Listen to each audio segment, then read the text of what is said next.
అమెరికాలో ఎంత దారుణం జరుగుతోందంటే అసలు భారతీయుల ప్రాణాలకి అక్కడ లెక్కే లేదు.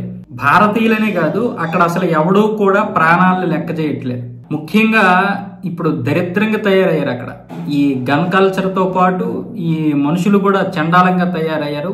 విదేశీ విద్వేషం ఎక్కువ ఉంది అక్కడ. ఈ విదేశీ విద్వేషం వల్ల, ఈ ట్రంప్ తీసుకొస్తున్నటువంటి నినాదాల వల్ల భారతీయులంటే ద్వేషం పెరిగిపోయింది. దానివల్ల చిన్న చిన్న తగువులు లేకపోతే చిన్న చిన్న ఘర్షణలు జరిగినా సరే ప్రాణాలు తీసేస్తున్నారు. అక్కడ డల్లాస్ డౌన్ టౌన్ లోని ఒక లాడ్జ్ లో నాగమల్లయ్య అనే ఒక వ్యక్తి, మన భారత సంతతికి చెందినటువంటి వ్యక్తి పనిచేస్తున్నారు. అతని వయసు 50 సంవత్సరాలు.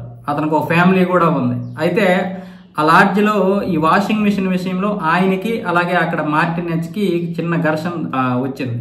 ఆ ఘర్షణ చాలా చిన్నదే. ఆ ఘర్షణ వల్ల ఇప్పుడు అతను ప్రాణం తీసేశాడు. అది కాకుండా ఒక పెద్ద పదునైనటువంటి ఒక కత్తి లాంటి తీసుకొని తల నరికేసి విసిరేసి ఆ తలను తీసుకొని మళ్ళీ ఒక గోడ పక్కకు పెట్టాడు. ఈలోగా పోలీసులు వచ్చారు. పోలీసులు వాడిని అయితే అరెస్ట్ చేశారు. మన భారతీయ విద్యార్థులు కూడా ఎంతో మంది చనిపోయారు గన్నకి బలైపోయి. ఇప్పుడేమొచ్చేసి వీడు తలే నరికేస్తున్నాడు. ఇక చెప్పండి మీరే, అమెరికా యొక్క పరిస్థితి ఏంటో.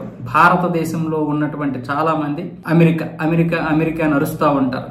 అమెరికాతో పోలుస్తారు భారత్ని అన్ని విషయాల్లో కూడా. మన దేశాన్ని కించపరిచే విధంగా చూస్తూ ఉంటారు. అమెరికా గొప్పదే, స్వతంత్రం కలిగినటువంటి గొప్ప దేశమే. కానీ ఈ రోజు అమెరికాలో పరిస్థితులు ఎలాగ ఉన్నాయి? ఇప్పుడు ఈ ట్రంప్ వచ్చిన తర్వాత విదేశీయుల మీద విద్వేషం, కానీ మొదటి నుంచి కూడా అక్కడ వర్ణ వివక్ష ఉంది, జాతి అహంకారం ఉంది. మన వాళ్ళంటే పడదు. ట్రంప్ వచ్చిన తర్వాతనే కాదు, అంతకు ముందు కూడా విపరీతంగా దాడులు చేశారు, గన్తో కాల్ చేశారు.